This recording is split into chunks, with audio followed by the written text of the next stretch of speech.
प्रभु कृपा करके इस श्लोक में ऐसा उपाय बता रहे हैं कि आप जो भी करेंगे उसी से भगवत प्राप्ति हो जाएगी। बड़ी कृपा है।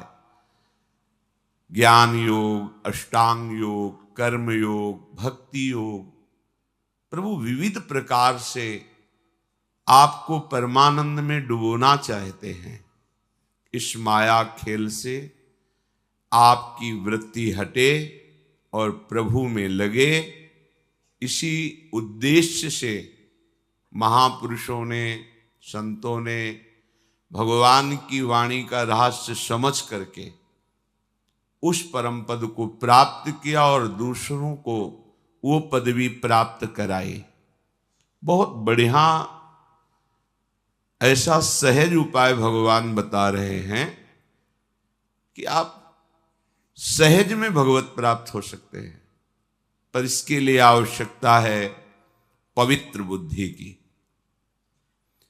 यदि आप पवित्र बुद्धि वाले नहीं हैं तो इसका गलत भाव लेकर के अधर्माचरण करेंगे और सोचेंगे इसको भी भगवद अर्पित कर देंगे। तो आप ये अच्छे से समझ लो, यदि शास्त्र सिद्धांत के अनुसार चलोगे और वो कर्म समर्पित करोगे तो महान फल देने वाले बनेंगे।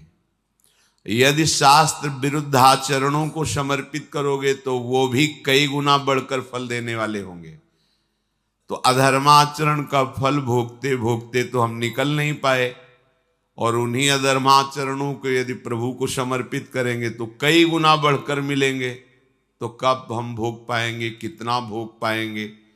इसलिए बुद्धि को पवित्र रखकर सुना जाए, कहीं ऐसा बुद्धि को बढ़ावा ना दे दिया जाए कि मनमानी आचरण भगवान करने को कहते हैं कि खूब मनमानी आचरण करो, मेरे को समर्पित कर दो, तुम्हें भगवत प्राप्ति हो जाएगी। ऐसा नहीं है। अपवित्र बुद्धि विरोध में ही सोचती है, अर्थात भगवान जो विधान बता रहे हैं उसके विपरीत वो सोचती है। तो विपरीत बुद्धि का नाश संतों के संग से होता है। जब संत संग प्राप्त होता है तो उनके अनुभूत वचनों से हमारे अंदर जो विपरीतता बैठ गई है, भगवत प्रतिकूल आचरण करने का स्वभाव बन गया है, वो नष्ट हो जाता है। प्रतिकूलस्य वर्जनम, प्रभु के प्रतिकूल आचरण नहीं होने चाहिए। जब तक प्रभु के प्रतिकूल आचरण हैं तो तुम भागवत सिद्धांत को समझ ही नहीं रहे। मनमानी आचरण कभी भगवान के अनुकूल नहीं हो सकते। जो गुरुमानी हैं, जो शास्त्र ज्ञानी हैं, जो संतों के वचनों के अनुसार चलते हैं, वही अध्यात्म मार्ग में उन्नति प्राप्त करते हैं। अध्यात्म मार्ग अर्थात माया निवृत्त परम सुख, परम आनंद का मार्ग। श्री भगवान पीछे के श्लोक में कहा कि कुछ लोग अपनी कामनाओं की पूर्ति के लिए देवताओं का यजन करते हैं, पर वो अविधि पूर्वक माना जाता है। अविधि पूर्वक इसलिए एक अविधि पूर्वक माना जाता है कि आपको सम्यक मंत्रों का ज्ञान नहीं, सम्यक अनुष्ठान पद्धति का ज्ञान नहीं, आपकी सामग्री पवित्र नहीं, आदि आदि। पर यहां मूल बात जो अविधि पूर्वक कही भगवान ने, वो ये कि भगवत भाव रहित होकर, देह भाव से युक्त होकर अपनी कामनाओं की पूर्ति के लिए जो देवताओं का यजन करते हैं, अगर यजन ठीक हुआ तो उनको फल मिलता है।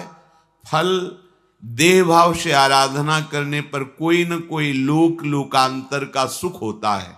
हमारी ये कामना पूर्ति हो जाए तो माना कि वो कामना पूर्ति हो गई, पर जब शरीर ही नहीं रहेगा तो कामना पूर्ति जो हुई वो क्या हमारे साथ चलेगी क्या? धन की, मकान की, पुत्र की, परिवार की, समस्याओं के निदान की हमने कामना करके देवताओं का पूजन किया और ठीक से अनुष्ठान हुआ तो उसका फल मिला, उस कामना की पूर्ति हो गई, तो क्या विश्राम हो गया? क्या आवागमन से मुक्त हो गए? क्या परमानंद की प्राप्ति हो गई? क्या नहीं। एक बात पूरी हुई तो कई बातें और सामने खड़ी हो गई। एक जगह से जब पूर्ति होती है तो सर्व कामनाओं का वो नाश कर देती है। वो है श्री भगवान के चरणारविंद। प्रणत कामदम पद्मजार्चितम धरणि मंडनम ध्येयमापदी। भगवान श्री हरि श्री कृष्णचंद्र जी के चरणारविंद ही ऐसे हैं कि अगर कामना करके भी इनकी आराधना करोगे तो उस कामना की पूर्ति होगी और आपके हृदय में विवेक होगा, वैराग्य होगा और भगवान की भक्ति बढ़ेगी। चाहे जिस भाव से आज तक जिसने श्री हरि का आश्रय लिया उसका सर्व मंगल हुआ। पर यदि हम भगवत भाव विहीन किसी देवता की आराधना करते हैं तो सम्यक अनुष्ठान होने पर केवल वो उतनी ही कामना की पूर्ति करता है, फिर कामना मन की चाह और बढ़ जाती है। वो इतनी बढ़ती चली जाती है कि हम ये भूल जाते हैं कि हमारी मृत्यु भी होनी है। मृत्यु जो सब कुछ हरण कर लेगी, ना शरीर रहेगा, ना शरीर संबंधी रहेंगे, ना कोई कामना की पूर्ति वाली भोग सामग्री रहेगी, तो अविधि पूर्वक सब हो गया, कुछ हाथ नहीं लगा। ये जो हमारे अंदर एक बात बैठ गई है कि हमारी मन चाही पूर्ति होती रहे तो हम सुखी हो जाएंगे, ये बहुत बड़ा ज्ञान है। प्रभु से प्रार्थना करनी चाहिए कि नाथ इस कामना रूपी जाल से मुझे मुक्त करो। ये कामना का जाल ऐसा है, बढ़ता ही चला जा रहा है। पहले सोचो कि हमारी चाह कितनी, क्या इतने से पूर्ण हो जाएगा? पर उतना जब मिलेगा तो और बड़ी चाह, और बड़ी चाह। इसलिए भगवान उसे अविधि पूर्वक कहते हैं। उपासना तो तब हुई जब चाह मिट जाए, इतना मिल जाए हमें कि कोई चाह ना रह जाए। तो कितना मिल जाए? अगर आपको पृथ्वी का सम्राट बना दिया जाए, एक छत्र सम्राट, तो भी कामना नष्ट नहीं होगी। और कामना है, देवराज इंद्र पद दे दिया जाए तो भी कामना है, ब्रह्मा का पद तो भी कामना है। एक पद है जहां सर्व कामनाओं का नाश हो जाता है, वो है हरिपद, प्रभु के चरणारविंद का दासत्व, हरिदासत्व। इससे बढ़कर कोई पद नहीं। इस परम पद को ब्रह्मा जी भी नमस्कार करते हैं। ज्यों ज्यों मनचाही कामना पूर्ण होती है, त्यों त्यों मन चाह असीम होने लगता है। सीमा नहीं रहती कि इतने मिल जाए तो अब कछु नाथ न चाही मोरे। आज तक कोई ऐसा नहीं हुआ कि प्रभु आप इतना कर दो बस मैं तृप्त हो गया। आज तक नहीं। बहुत देखा है, बहुत देखा। एक भगत जी बस महाराज बिटिया का ब्याह हो जाए, आजीवन वृंदावन वास करेंगे, हमारे सब काम पूरे हो गए। 15 वर्ष पहले बिटिया के भी लड़का हो गया। नहीं, आप क्या समझते हैं आपकी कामना पूर्ति हो जाएगी तो आप भगवत प्राप्ति के मार्ग में चल देंगे? इतनी कामनाएं, इतनी समस्याएं आ जाएंगी कि आप निकल ही नहीं सकते। जिस परिस्थिति में आप हैं उसी परिस्थिति में नाम जप कीजिए, भगवत आराधना कीजिए तो निकल जाएंगे। और अगर ये सोच रहे हैं कि परिस्थिति का जब परिवर्तन होगा तब भजन करेंगे तो मृत्यु ही मिलेगी, सतमार्ग में चलने का अवसर माया देगी नहीं। भोगों की प्राप्ति में आज तक किसी को तृप्ति नहीं हुई। आज तक कोई भी इतिहास साक्षी है ऐसा नहीं बोला कि ये भोग हमें मिल गए, अब हमें कुछ नहीं चाहिए। कोई नहीं बोला।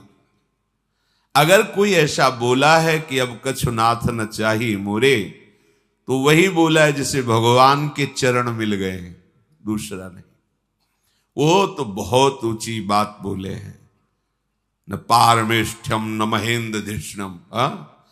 पारमेष्ठि ब्रह्मा का पद भी नहीं चाहिए, देवराज इंद्र का पद भी नहीं चाहिए, न सार्वभौमम न रसाधिपत्यम, रसातल का भी पृथ्वी का भी सम्राट पद सुख नहीं चाहिए, न योग सिद्धिर न पुनर्भव, मोक्ष भी नहीं चाहिए, योग की सिद्धियों की भी चाह।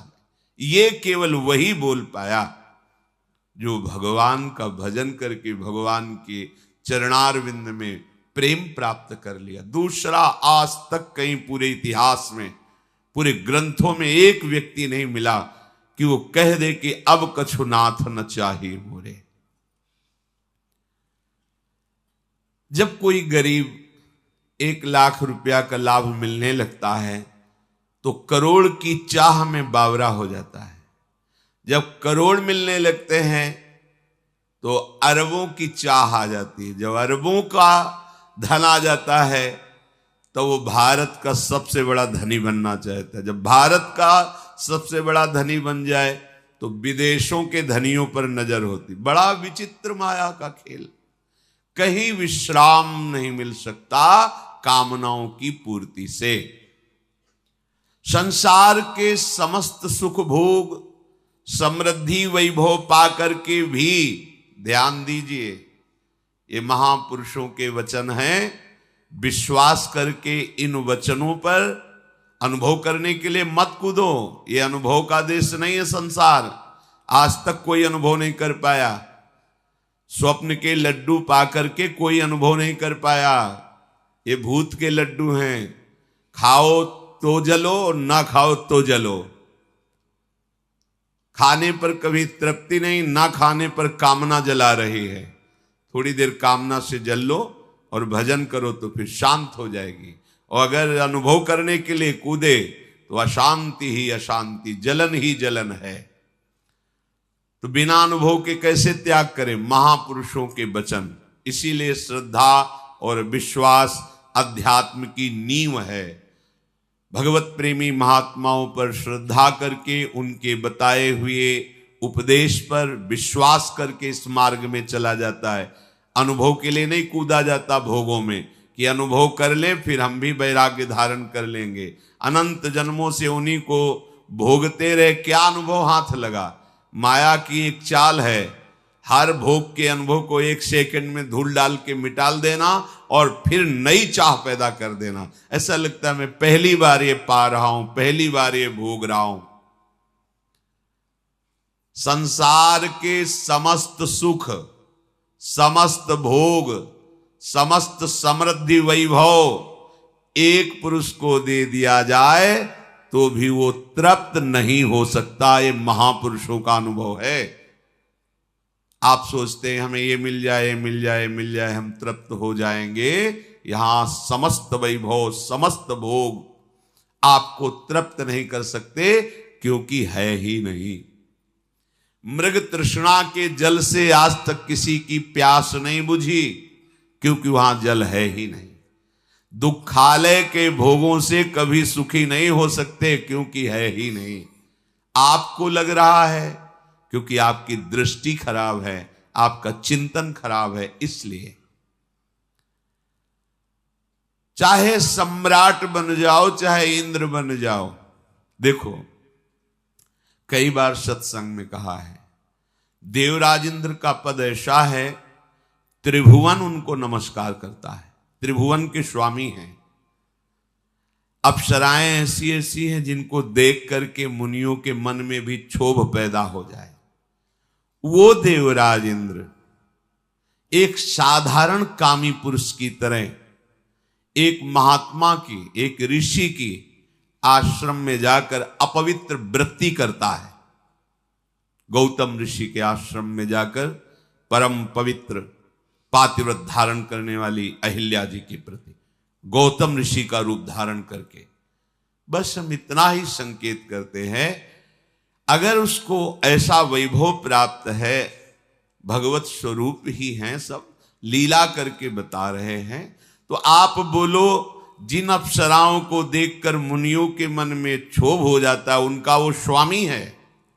पर वो कहां वृत्ति कहां गिरा दी जा करके। ऐसा साप दिया था गौतम जी ने, वो तो भगवान रामावतार में ठीक हो गया कि तुझे भग बहुत प्रिय है, जा सहस्त्र भग वाला बन जा। 1000 योनियां पूरे शरीर में प्रकट थी देवराज इंद्र के, 1000 योनि, जा तुझे बहुत प्रिय है सहस्त्र भग वाला। अब चरणों में गिरकर रोए कि आप कृपा कीजिए, त्रिभुवन पद पर विराजमान हूं, अगर ऐसा रहा तो पीछे के इंद्र ने ऐसा कभी नहीं किया और आगे कोई ऐसा नहीं करेगा जैसी हमसे गलती। इंद्र एक पद है, किसी व्यक्ति का नाम इंद्र नहीं, जैसे प्रधानमंत्री एक पद है। संतों का हृदय बड़ा कोमल होता है। गौतम जी ने कहा ठीक है, जब भगवान श्री राम का अवतार होगा और जब तुम्हें उनके दर्शन करने का सौभाग्य होगा तो यही योनियां नेत्र रूप में बदल जाएंगी और तुम सहस्त्र नेत्रों से भगवान के दर्शन कर पाओगे। प्रभु का सनातन अंश जीव है, ये कभी भोगों से तृप्त हो ही नहीं सकता। इसका विश्राम स्थल श्री भगवान ही हैं। जब तक भगवान नहीं मिलेंगे तब तक भोगों में कभी भी तुम्हें शांति या तृप्ति नहीं मिल सकती, चाहे जिस पद पे बैठे हो। भजन छूटा तो माया इतनी बड़ी आकर्षण शक्ति रखती है, वो किसी को भी आकर्षित कर लेगी। भगवद विस्मरण सबसे बड़ी हानि संतों ने कहा है। कहा हनुमंत विपत्ति प्रभु सोई, जब तो सुमिरन भजन न होई। यही विपत्ति है, जब भगवान की स्मृति नहीं चल रही तो माया अपना प्रभाव दिखा देगी। फिर कौन बचेगा? जो हरिशरणम हरिशरणम, जो भगवान की शरण में है। तुम पूर्ण के अंश हो, अपूर्ण से तुम्हें तृप्ति कैसे हो सकती है? आज तक किसी को नहीं। मनमानी आचरण करते हुए जन्म जन्मांतर व्यतीत हो गए, क्या तृप्ति हुई? पर वाह माया की चतुरता, फिर लगता है एक बार भोग के देखो ना। शायद पूरा जीवन निकल जाता है, बस वही शायद रहता है, हाथ में कुछ नहीं लगता। क्योंकि तुम पूर्ण के अंश हो, तुम्हें तृप्ति पूर्ण से मिलेगी। यह संसार अपूर्ण है, अनित्य है, नाशवान है, दुखमय है, इसमें कैसे हो सकता है? पर हमारी सारी कोशिश इसी संसार में ही हो रही। अध्यात्म में बिल्कुल शून्यता है। जीव की आत्यंतिक तृप्ति केवल भगवत प्राप्ति से ही होगी। पायो परम विश्राम, राम समान प्रभु नाय। अब कृतकृत्य भयो मैं, कृतकृत्य आप कुछ नहीं चाहिए। ये केवल प्रभु के प्राप्त होने पर ही होगा। और ब्रह्मा के रचे हुए समस्त लोकांतरों की भोगों की प्राप्ति पर ऐसा कभी नहीं हो सकता। सुलझ जाओ, ये अंदर से मांग कभी बंद नहीं होगी। जब तक प्रभु का भजन करके प्रभु का साक्षात्कार नहीं कर लोगे, ये अभाव, ये अशांति, ये कामना पिंड नहीं छोड़ेगी। हमें खोज है नित्य सुख की, सत्य सुख की, परिपूर्ण सुख की, अविनाशी सुख की, शाश्वत सुख की, सनातन सुख की। वो है श्री भगवान। देख लो, हमारी खोज है हमें नित्य सुख प्राप्त हो, शाश्वत सुख, सत्य सुख, परिपूर्ण सुख, अविनाशी सुख। ये जगत में थोड़ी है, ये अपूर्ण है, ये विनाशी है, ये अनित्य है, परिवर्तनशील है, ये सत्य नहीं है। पर हम खोज यही कर रहे हैं। जब तक इस अविनाशी सुख की प्राप्ति नहीं होगी तब तक तुम्हारी खोज रुकेगी नहीं। बार बार जन्मना पड़ेगा, खोज करते रहो, मरो, फिर जन्मो, बस यही चल रहा है जब से सृष्टि हुई तब से आज तक। यदि भोगों से ही वासना शांत हो जाती तो अब तक शांत हो जाती। कितनी इस वासना ने पाप कराया है। पूज्य जनों के प्रति भी ये दोष भाव, भोग भाव, ये बड़ी नीच है वासना। ये दुर्वासना मम सदा परिकर्षयन्ति। ये पापी वासना न जाने कहां कहां हमें कैसे कैसे आचरण करवाए।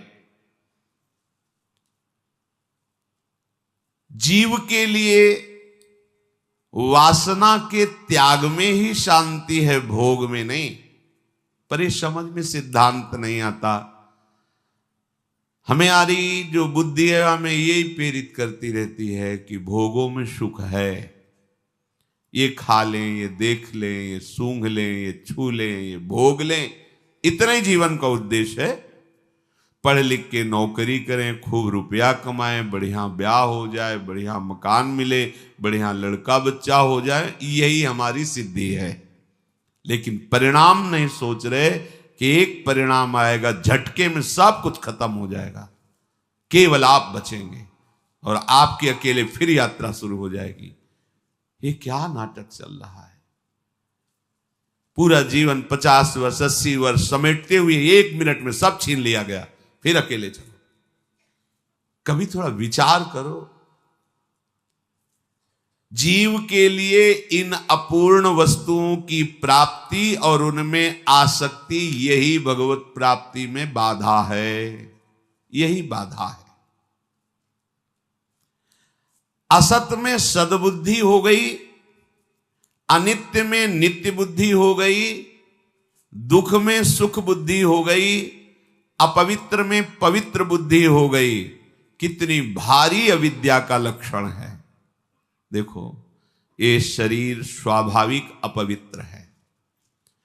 बहुत रेशम के कपड़े से ढकी हुई थैली हो, अंदर भरा हुआ मल हो, और आपको पता हो कि इसमें विष्ठा भरा है, तो क्या आप उसको प्रिय वस्तु या पवित्र वस्तु समझ सकते हैं क्या? नहीं समझेंगे।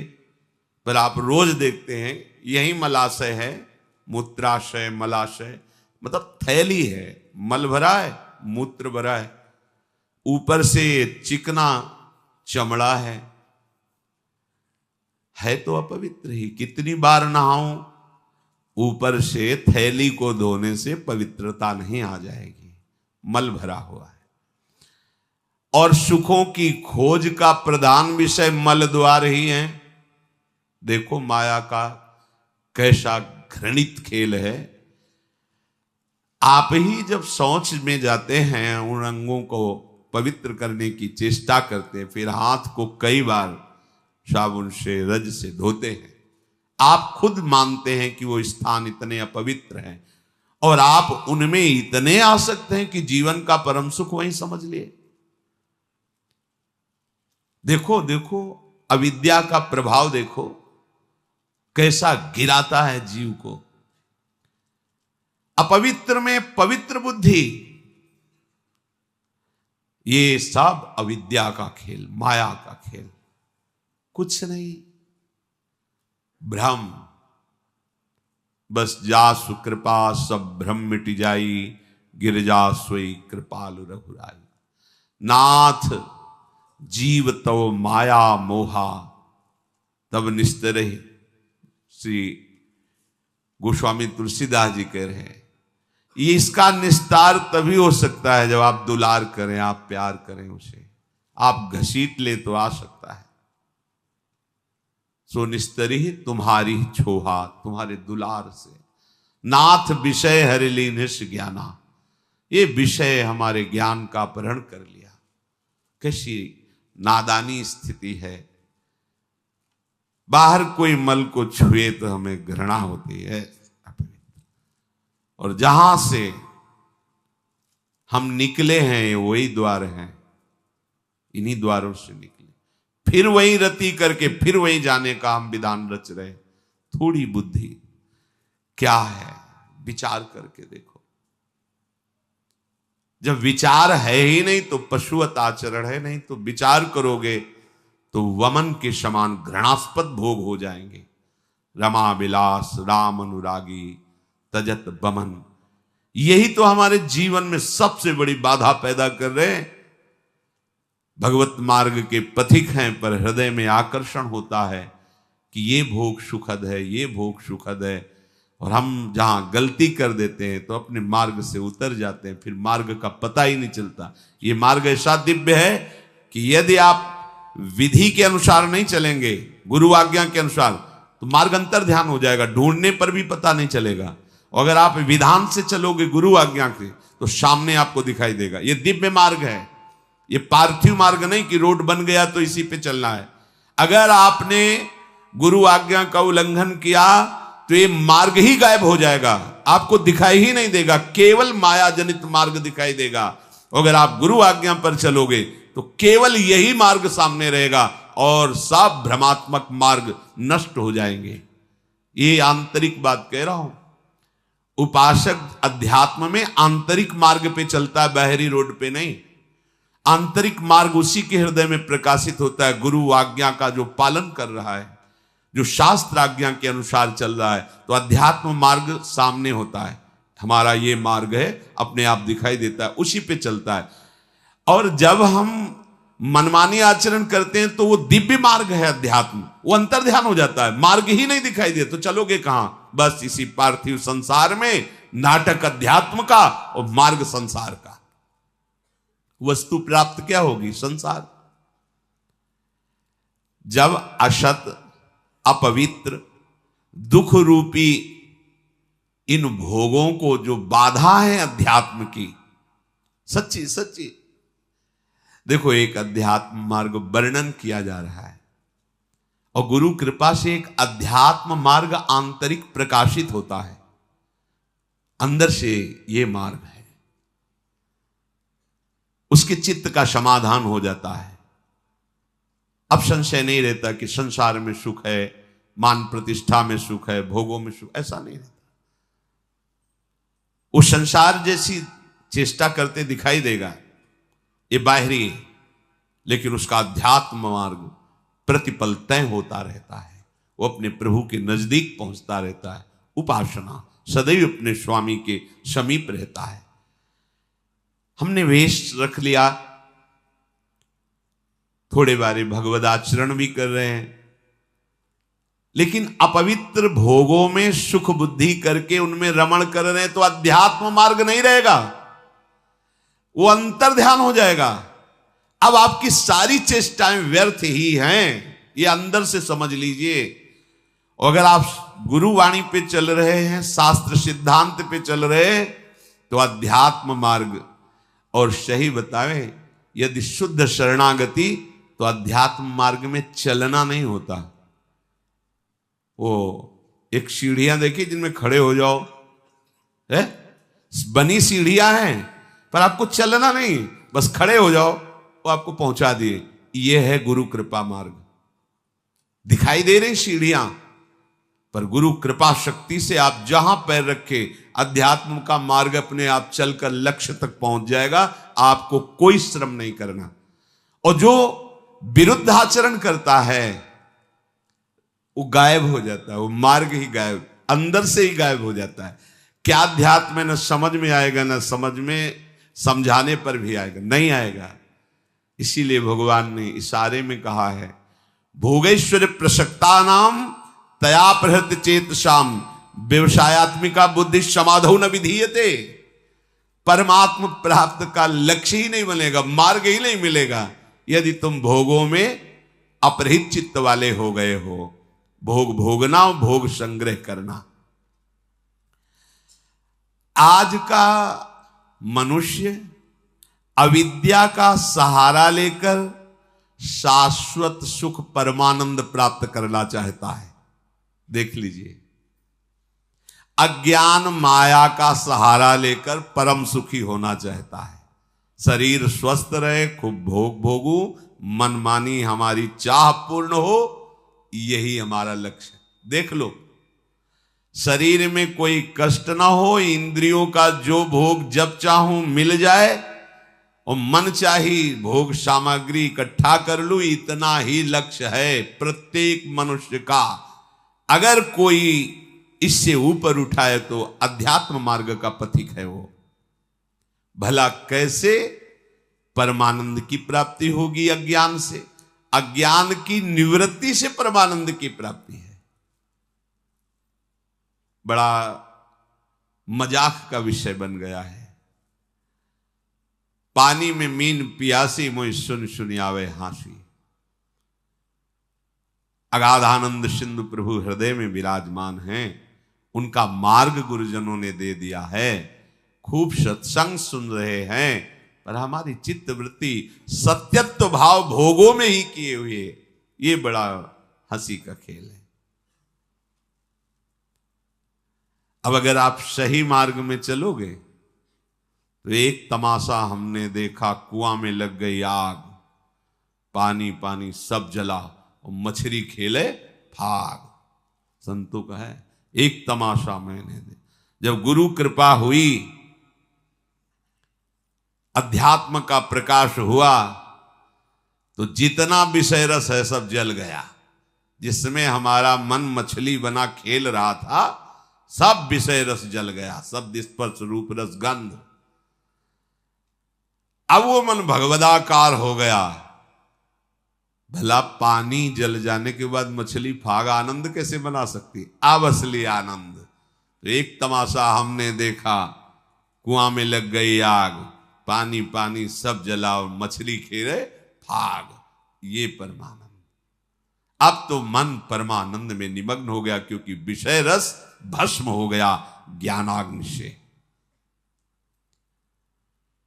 देखो, हमको बिना अपने घर पहुंचे आराम नहीं मिलेगी।